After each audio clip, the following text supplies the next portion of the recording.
औज़ुबिल्लाहिमिनश्शैतानिर्रजीम बिस्मिल्लाहिर्रहमानिर्रहीम। Dear students, जैसा कि आप जानते हैं कि मैं कोई ना कोई इंग्लिश का टॉपिक लेके आता हूँ। तो लास्ट जो मेरा टॉपिक था यानी लेक्चर था, उसमें मैंने टेंसेस का आगाज़ किया था और उसमें हमने पहला जो टेंस था प्रेजेंट इंडेफिनिट टेंस, उसके ऊपर हमने बात की थी और मैंने उसको समझाया था। तो आज मैं बात करने जा रहा हूँ प्रेजेंट टेंस को ही डिस्कस करेंगे, लेकिन उसका जो दूसरी टाइप है यानी प्रेजेंट कॉन्टिन्यूस टेंस के ऊपर हम बात करेंगे। तो टॉपिक की तरफ बढ़ने से पहले जिन लोगों ने मेरे चैनल को सब्सक्राइब नहीं किया वो चैनल को सब्सक्राइब कर लें, शेयर कर दिया करें वीडियो मेरी जो होती है, ताकि और जो लोग हैं उनको भी इसका फ़ायदा मिलता रहे। तो अभी डियर स्टूडेंट्स, हम अपने टॉपिक की तरफ बढ़ते हैं जो आज हमारा टॉपिक है। तो आज का जो हमारा टॉपिक है वो है प्रेजेंट कॉन्टिन्यूस टेंस। सबसे पहले मैं बताना चाहूँगा कि प्रेजेंट कॉन्टिन्यूस टेंस होता कौन सा है। जैसा कि आप जानते हैं कि प्रेजेंट का मतलब होता है मौजूदा और टेंस का मतलब है ज़माना, यानी मौजूदा वक़्त में। कॉन्टिन्यूस का मतलब होता है जारी। तो अब यानी हम कह सकते हैं कि मौजूदा वक़्त में किसी काम का जारी होना जो है वो प्रेजेंट कॉन्टिन्यूस टेंस कहलाता है। और बहुत सारे स्टूडेंट्स ऐसे होते हैं जो फेमिलियर नहीं होते। एक और टर्म है जिसको हम प्रोग्रेसिव कहते हैं। तो प्रोग्रेसिव का मतलब भी कॉन्टिन्यूस ही है, यानी बाज़ औक़ात जो टीचर होता है वो आपको कह देता है कि convert these sentences into their progressive form.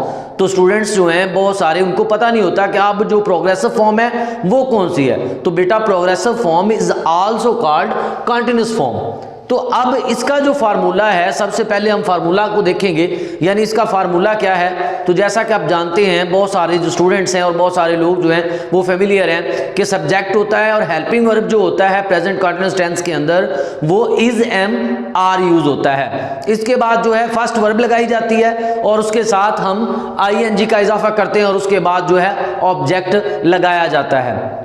लेकिन यहाँ पे बताना भी ज़रूरी है कि अब हमारे पास जो हेल्पिंग वर्ब हैं वो कहाँ कहाँ यूज़ होंगे, यानी कौन कौन से सब्जेक्ट के साथ हमने हेल्पिंग वर्ब का यूज़ करना है।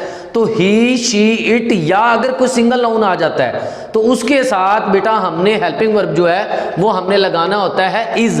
इसी तरह से हमारे पास अगर प्लूरल्स में आ जाते हैं सब्जेक्ट्स, यानी दे, वी, यू, तो इनके साथ हमने या कुछ ज़्यादा नाम दिए होते हैं जैसे असलम एंड अकरम। अब दो नाम आ गए हैं तो हमने क्या करना होता है, हमने आर लगाना होता है। इसके बाद जो पर्सनल प्रोनाउन यानी आई होता है उसके साथ हमेशा एम लगाया जाता है।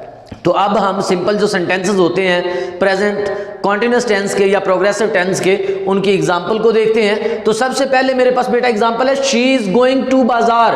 तो यहाँ पे हमने देखा कि मैंने आपको पहले भी ये बात बताई थी कि जब ही, शी, इट आ जाता है तो आपने हेल्पिंग वर्ब इज लगाना है। तो आपने बेटा देखा कि शी के साथ हमने इज लगाया है और आगे हमारे पास फर्स्ट वर्ब गो है, उसके साथ हमने आईएनजी का इजाफा किया है। तो गोइंग आगे टू बाजार यानी जो ऑब्जेक्ट है यानी कहाँ जा रही है, तो हमने कहा शी इज गोइंग टू बाजार। इसी तरह नेक्स्ट एग्जांपल हमारे पास है Aslam and Akram are watching TV.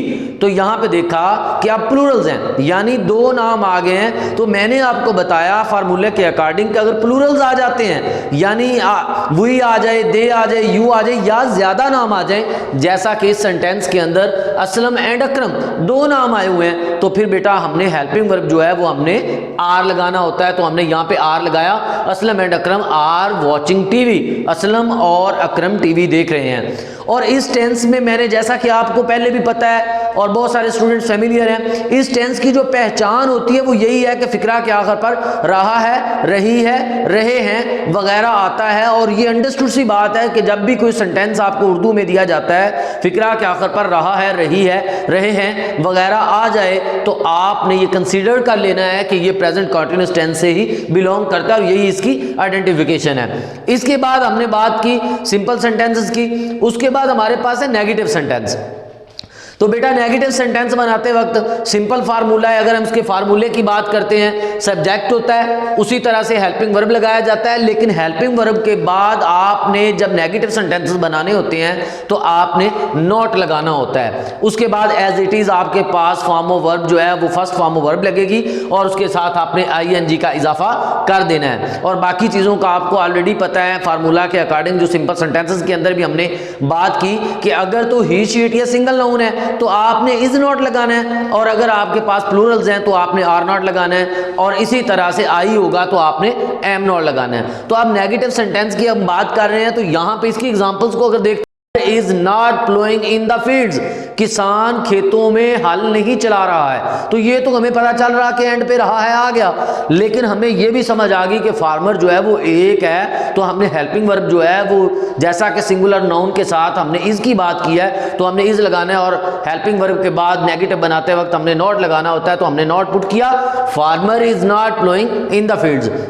इसी तरह अगर हम सेकंड एग्जांपल को देखते हैं, उसमें boys are not playing cricket, तो यहां पे हमने बेटा देखा कि बॉयज यानी लड़के ज्यादा हैं। अब प्लूरल्स आ गया है तो फिर भी हमने क्या पुट किया, आर का इजाफा किया, यानी हमने आर लगाना होता है, हेल्पिंग वर्ब जो है इज नहीं लगाना होता। इसके बाद तीसरी जो हमारी टाइप होती है सेंटेंस की, वो होती है इंट्रोगेटिव सेंटेंसेस, यानी सवालिया फिकरात। इनको इस्तिफामिया जुमले भी कहा जाता है, यानी ऐसे फिकरात होते हैं जिसमें कोई सवाल किया जा रहा होता है, सवाल पूछा जा रहा होता है। तो इसमें आपने बेटा करना क्या है, सिंपल सा इसका फार्मूला होता है कि आपके जो हेल्पिंग वर्ब है यानी इज एम आर जो आप हेल्पिंग वर्ब पुट कर रहे हैं इस टेंस के अंदर, आपने इंट्रोगेटिव सेंटेंस बनाते वक्त इज एम आर को फिक्रा के शुरू में लगाना होता है, बाकी फिक्रा जो सेंटेंस है वो आपका एज इट इज आना होता है, और फिक्रा के आखिर पर आपने क्वेश्चन मार्क पुट करना होता है। तो अभी बेटा हम एग्जांपल्स में देखते हैं।